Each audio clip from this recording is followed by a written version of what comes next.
I am here today with Joe Gray. He's the co-founder of Sales Hop IO. How you doing today, Joe? Great. How are you doing today, Chris?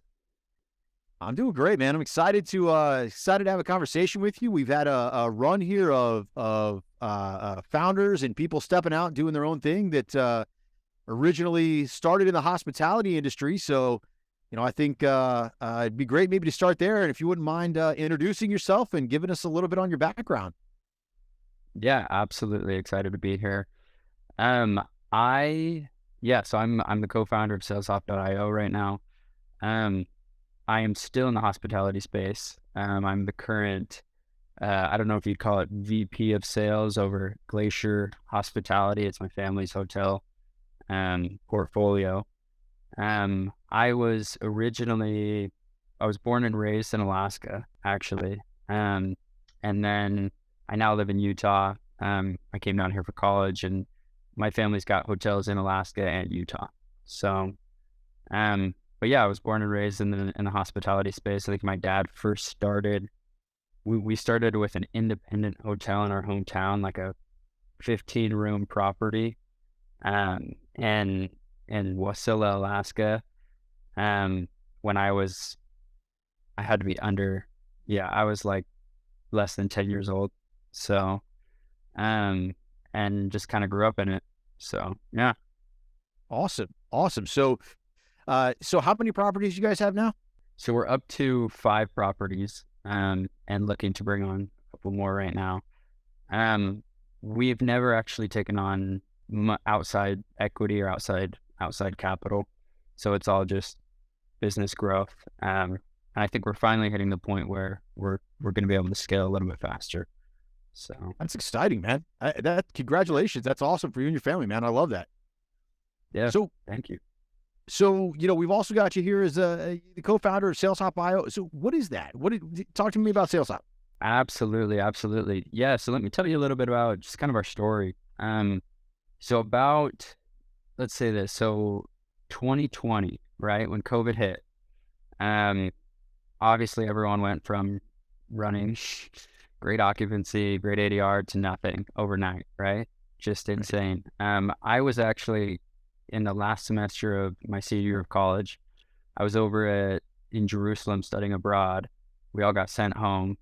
I was immediately thrust into the family business, but really at a weird time, right? Where it was like, what am I supposed to do?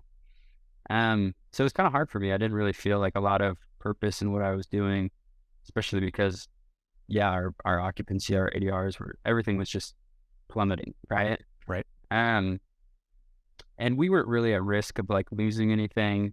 Obviously there was a lot of like government, help with that. And also like we were in a pretty good position, luckily, to where we didn't lose any properties.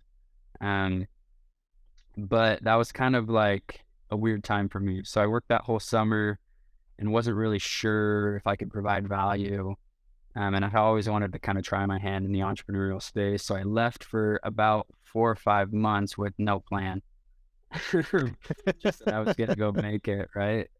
It was, yeah, just a painful time, but I learned a lot. I really got into kind of the direct response marketing world. And I started learning about all these online entrepreneurs and what they were doing. I thought it was really interesting. And so in January of 2021, I came back to my family and I said, "Hey, I'd love to come back part-time. I've got a few things that I've learned. I'd love to start applying it." So I started applying a couple things that I had learned, like email marketing, different things like that. And it started to go pretty well. It was working, and I kept trying other like part-time to also work on some kind of startup, and it just was never going well. And so by August of that year, I just decided that it was time to go back full-time. Um, Money was tight. Oh, of course. It was, Good. The startup life is not an easy one, my friend. yeah, it was difficult. So I went back full time, and I talked to my family, and I was like, I'd love to come back full time. And I think I could really make a difference in sales because I've learned all this marketing stuff. I think it's really interesting. And so then I went and talked to my brother, and me and my brother we're partners in SalesHop.io. Um, and I was like, we need to find some mentors. We need to find some people who can actually help us succeed. Because we were a little background. We built the Holiday Inn Express in Lehi, Utah. We opened back in 2018, April 2018. We actually, as a family business, we actually like went in and we did all the FF&E ourselves. So we like put in all the beds, put in all like the furniture, everything, right? And all the pictures on the walls, just like it's a huge project. Yeah, oh yeah. But so we had been running that and trying to ramp up, and obviously it takes years to ramp up, and COVID didn't help, right? But Right. we were also in a newly kind of like a new startup corporate market, in Lehi, Utah. Mhm. They call it Silicon Slopes instead of Silicon Valley. So basically, we were in that market, and there were a lot of hotels built up really fast, um, before the market was really like mature enough for it. So there was like we currently have 4 Hilton properties in our market, 2 Marriott properties, um, a Hyatt Place, and another IHG property or Staybridge Suites. So we were obviously not seen as like a corporate, like Holiday Inn Express is just like not seen as a corporate brand. Um, there's a lot of blue collar, but also like there's a lot of blue collar that choose the other properties because they've got longer term stay. They've got kitchens, you know what I mean? Like the Yep. Staybridge, the Home 2. Um, so we weren't really like the best at anything, you know what I mean? Um, and so we were just kind of stuck in this middle where it wasn't really a great investment for our family. We were kind of struggling. Um, and then we got some advice from some different sources, and you know they told us this, and this, and so we started to apply some of that advice and trying other new things and different things. And honestly, basically, we built out our own sales system from the ground up, and started seeing like amazing results. Where before we started this, we were doing anywhere between like 60 to 90 LNR room nights per month. And within 6 months, we were doing 350 to 500 LNR room nights per month. So it really Wow. skyrocketed things. Yeah, it was awesome, and it really just skyrocketed things really fast for us. Um, and basically, we looked at it and we were like, you know, we should just sell this system to other hotels. It works so well for us, and honestly, it was never like that difficult to like. It's not like a super confusing system, and we were like, this really works, and it's so different than the advice we're getting right now in the space. So that's kind of what we did. We decided to start it, and now we're kind of in the early stages, doing beta tests with a number of different hotel groups throughout the nation right now. So That's that awesome. was kind I of a think long-winded answer. no. I think you hit all the all the key points because I think there's plenty of people in hospitality, whether you're in hotels or restaurants or any other part of the space where I think we've all had the idea of I should start my own business. Like I should branch off Yeah, and yeah, start it. And so I think it's really interesting how you took the entire arc of, I got an idea. Oh crap, this isn't working. Wait a minute. Let's yeah, figure something else out. I like the piece about finding mentors because that is something a lot of people fail to do, and they hit the bumps without having the advice, which is yeah, huge. Um, yeah. And when I was in the internet marketing space, that's one thing that they always talked about. They were like, "There's people who have arrows in their backs already. Go learn from them. You know, don't just like go try to do your own thing, right? You know what I mean? Like learn from them, learn the ropes, and then build off of that, right?"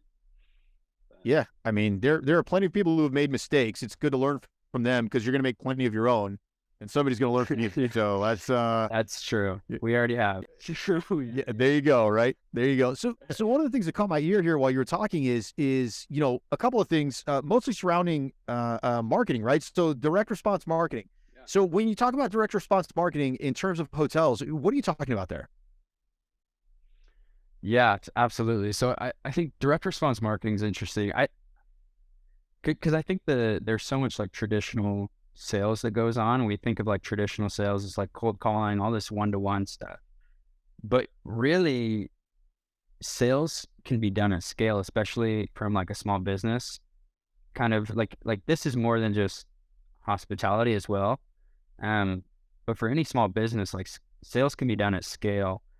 Um, and most companies, most small businesses just don't really market themselves. They'll like they'll put their name out there. Maybe they'll like be in the yellow pages, and they'll make like an Instagram account. They post on once a month, like. But there's so much more that you can do um, to kind of do. I just think marketing and sales go so hand in hand, right? Like sales is the lifeblood of a company, right? That's what everyone says. Of course. Lead flow is the lifeblood of sales, right? So if you don't have like constant leads coming in and you don't understand where your leads are coming from, then you're not going to be very successful in the sales game because first of all, you're not going to have the reps. Like you just need reps sometimes to be able to close deals, but also yeah, it just helps in a lot of different ways. But basically direct response marketing is it's going straight to the consumer. It's a lot of like people will call it like email marketing or like ads, like Facebook ads, stuff like that. People will call direct response marketing. We use text message. So text message as well as email. Um, and we do direct outreach to our guests as well as to local companies. And we've just noticed that as we've done that and we've done it at scale and we do it every day and we kind of automate the process that it works really, really well for us. Does that answer the question? It does. It does. And I think that scalable but still one-to-one relationship that you're building there, I think is huge. You touched on lead gen. Um, I think a lot of people struggle with lead gen because there are leads and then there are qualified leads, right? And so Yeah. and so I think what you're talking about more now are more qualified leads than less phishing, right? Does that sound like a little bit more about what you're talking about? Yeah, absolutely. And I think it's interesting because I think most of the hotels are competing for like the local company business. Like everyone sees the office buildings and they're like, okay, I need to get in contact company A, company B, company C, and I need to go bring them cookies or I need to send them all cold emails or whatever it is. And like, yes, that's good to do. But to be honest, I've seen a little bit of success doing that, but not much. Even if I make the deal, a lot of times those companies don't really send me rooms. Um, and I think part of that is because they don't do a lot of travel, and part of that is because they're going to the Marriotts or the Hiltons of the world. Um, but also, basically, the qualified leads, the warm leads, absolutely, that's like the most important part. Um, and it's amazing to me that like, and I think we hear this a lot that we should be in contact with our guests, but I don't think people really do it. Some of the advice I got early on was like, hey, go talk to people at breakfast or, like get business cards, like try to treat your front desk to get business cards from people. Um, and I think there's just so many variables in that and it's not really scalable. And so like people just don't do it consistently, right? Maybe they'll try it once and maybe they'll get an account from it, but they just don't do it at scale. And so kind of what we did was we built a system because those guests are your warm leads, right? And they're coming in every day, regardless of what you're um, doing or not doing, right? Through Expedia, through hotels.com, some of them book directly. But you'd be shocked at how many of those people are with companies you've never heard of before, and they are here for business. And they've never even like considered the fact that they can get a corporate rate. So you giving them a corporate rate will make them totally loyal to you rather than them just booking you because the other hotel was full or whatever it may be. And even then being able to work into their company as a whole and getting more and more people from their company staying with you.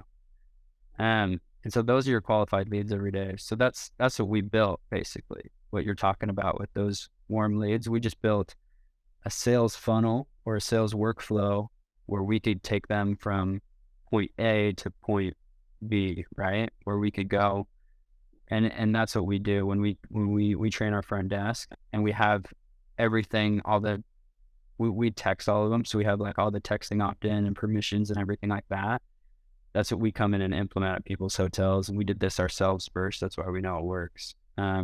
We come in and we implement all of the legal stuff. We train the front desk, teach them how to get company names, figure out why people are there. And it makes it way easier because I think that the front desk right now, people are trying to train them to actually have sales conversations. We don't train our front desk to have sales conversations. Like that's a little bit above their pay grade, right? We just train them to say, our one thing is you find out why they're here. Like find out if they're here for business or not, and then try to find out the company. If you can't find out the company, that's okay. But we try to push that hard. And then we've figured out a way to get the texting permission, and then we just reach out to them directly, which is kind of this direct response marketing and sales kind of meshing together. And we put them on sequences, so they'll get a first message and then a follow-up message and a follow-up message. And we've just noticed that it just works really, really well. So that's exciting. So, if I guess kind of back this up, what made you land on text? I mean, obviously there's so many different options out there for communicating with people these days. You can almost get lost. Like, how did you land on text? yeah. So actually that was one of our mentors. He was telling us that he was texting people. And we were kind of surprised when he told us that. We were like, what? You're texting people? Like we weren't sure. It was just kind of weird, to us to hear that. Because I've seen all like the big text message marketing lists and stuff like that, but I'd never heard of just businesses texting someone and reaching out to someone. Now obviously there's laws surrounding it, but as long as, of course, you get through those laws, it's pretty amazing. Because I had started to do this a little bit for a couple months, and I started talking to one of my friends who was a sales guy at a texting tech startup, right? He was like, what's crazy is, and I'm not sure if these are still the numbers, but he told me it was like there was a 95% open rate in the first 10 minutes. Yeah. Whereas email is like, at least with email marketing, it's like 20 to 30% open rate is good. Like it's really good. So, and that's, I was gonna say, you're the second person in 2 weeks who has told us that. It has that stat. So there's clearly something there. Yeah. So it just works, and that's kind of how we landed on texting. And to be honest, it was just trying it. Like we just tried it for a little bit, and after a few weeks, we were like, oh, this works. Like we should really because I was doing it from my personal phone to start.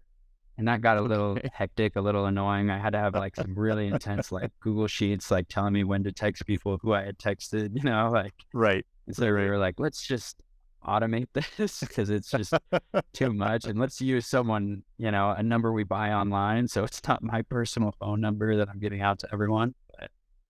But yeah, so honestly, it was just from a mentor and then experiencing it ourselves.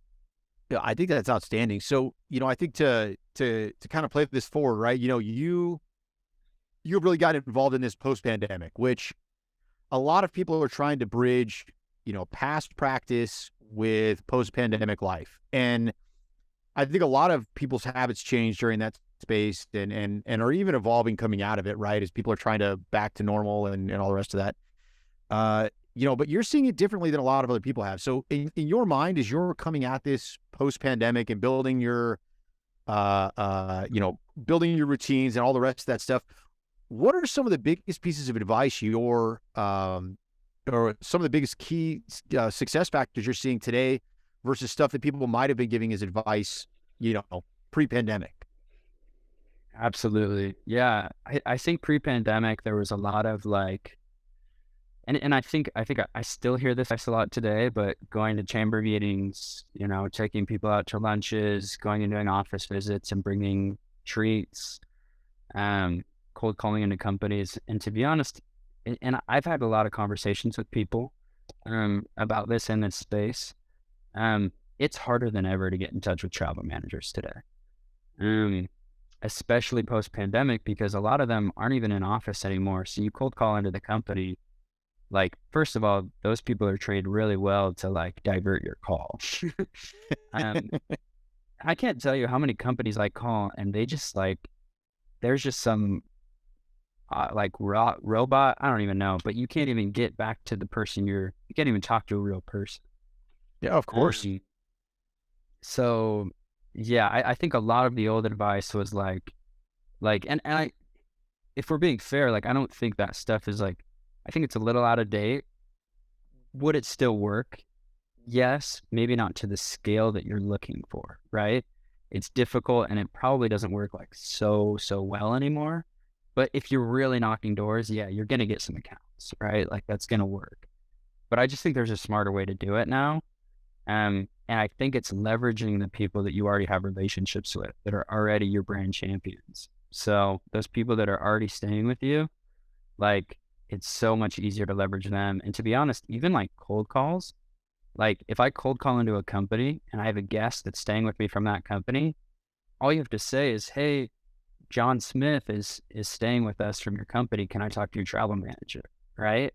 And they'll send you back, right? It's like a way different conversation than, "Hey, just wondering if you guys are interested in a discounted rate." Like it's so much easier to leverage the people that are already coming to you. And yeah. So I think a lot of the old advice, like it doesn't work as well as it used to. I I just think there's smarter and better ways to do it, especially with the technology we have now. Like we have to utilize technology, and I think that's something that the hospitality space in general has been lacking for a while. I don't think we're utilizing new technology very well, like we I, should be. yeah, I don't think you're going to find a lot of people that disagree with you on that. I think anybody who's Yeah. operated an operation in the last 5 years will tell you that the industry is definitely not keeping up with Yeah. technology. Yeah. Well, it sounds like you've identified some of the, if you're trying to generate revenue, right, and you're trying to grow from a revenue perspective right now, you definitely have to evolve. You definitely have to uh, Yeah. change the way that you do things. I love your advice about finding mentors, people who are already doing this with success. The people with the arrows in their back are good ones to talk to. I love that. Yeah. So a lot of great advice in this space here. As you look at the future here, right, with what you're doing and you play this ahead, I mean, do you see this type of marketing continuing to being effective for years to come, longer than that? What are you seeing from your side as you're building this out? Yeah. Yeah. I think it's always evolving, right? Like if you were to ask me 10 years ago, like given I think text was kind of in 10 years ago, but even like 15 years ago, I would have said do it through email, right? Because everyone checks their email. But now email inboxes are so like filled with other stuff, and it still works. Like people still see your email, but they really are filled with so much spam emailing now that you really don't even see it. Most people don't even read it. Right. It's in their email. Um, but that text message right now works really well, and I think they're trying to keep that like safeguarded with these laws.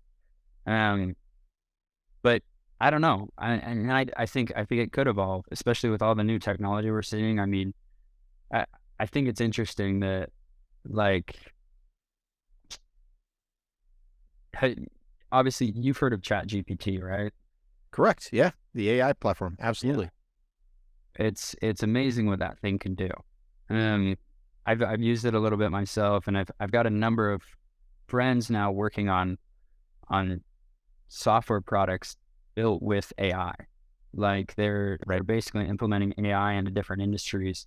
And it's really, really hot right now. Like people are really interested in this. And so I could see that changing everything too. And that's something that we've even thought about implementing, like potentially implementing ChatGPT into our system to where like the sales managers, this is, we're talking like years into the future. We're Of talking like course. definitely not happening right now, but like potentially, maybe one sales manager could be over 5 to 10 hotels just overseeing the machine processes of what's going on, right? Where these AI bots are having, and you don't like to call them bots because everyone has a bad rap with Of course. bots, Oh yeah. right? Of But course. but where AI is, they're implementing the system and having these conversations, and like they just find out the perfect ways to follow up with people. And we've thought about implementing it ourselves in the future, obviously. And I think it's gonna, I, yeah, the hospitality industry really needs to catch up, because I think we're gonna see crazy growth in the in the tech space in the next 10 years, especially with AI. Yeah, I think everybody can see that, right? And I think every portfolio owner is sitting back and thinking to themselves, well, what exactly can be done through AI here, right? If you're talking about lead gen and closing low-hanging contracts, I mean, most of that could probably be done through AI, versus, you're talking about high-skilled salespeople, high-quality salespeople having high-quality, high-skilled conversations that were brought about by what was done through the AI, right? Through the lead generation. Exactly. It's crazy. Yeah. I think that's awesome to think about. And I hope everybody's we're having these conversations wrapping their head around it, because this is where we're going. It's just a matter of how quickly the industry is going to get there. Yeah. It's hard to wrap your head around too. I mean, all the different conversations that are out there. There's a lot of buzz news out there, and there's, a lot of conversations, but it's hard, especially, I'm a younger guy. I don't have like a lot of the experience that a lot of people have, but it's just amazing to me what's happened in the last 10 years. And I think in the next 10 years, we're going to exponentially see even more change than we've seen in the last 10. So, Well, I think guys like you are putting a lot of people on notice, because you're taking organizations that aren't necessarily constrained by a lot of the corporate red tape that exists, and I think of smaller portfolio hotel companies. I think of restaurants. I think of even sporting facilities and museums and all of these other unencumbered operators that can then look at text, can look at AI, can look at all of these things that are off the shelf right now. And as soon as you start plugging them in together, creates a really powerful tool that can rival some of the firepower that exists with some of the larger operations. It's really exciting and really interesting. no, that's what's so cool too, is like, yeah, especially like that's what we've seen with technology over the last 10 years. Like you've seen all of a sudden these small companies can compete with like these massive corporations. I Yeah. mean, it's really leveling the playing field, which is really cool. So, Well, Joe, I'm going to leave you right there with the pie in the sky thoughts that we had there, but also the exciting stuff you have going on with Sales.io. So, Joe, if people want to get in contact with you and learn a little bit more about this, where are they going to get a hold of you? yeah, so there's a number of places. You can go to our website. It's www.saleshop.io. You can sign up for a demo, and we can show you kind of what we do. But I've also got my own podcast. It's called Hotel Sales Talk. Basically, it's short clips. It's 5 to 10 minute clips of just kind of the things that I'm seeing day to day and the things that I'm learning. I record a couple episodes a week. Um, and you can connect with me on LinkedIn too. Joe Gray. If you can find me, just Joe Gray Sales Talk. It's a pretty common name, but yeah. So Love it. I'd love to connect with anyone out there. So. All right. Well, we'll put the correct LinkedIn link in the show notes here, so anybody who's listening can just go straight there and be able to get a hold of you, because I think there's going to be a lot of people really interested in what you're talking about here, Joe. So I appreciate having you on, man. Thanks a lot. It's been a lot of fun, and I'm sure we'll get a chance to talk to each other again in the future. Absolutely. Thank you so much, Chris. You've been a great host. Talk soon, man. Have a good one.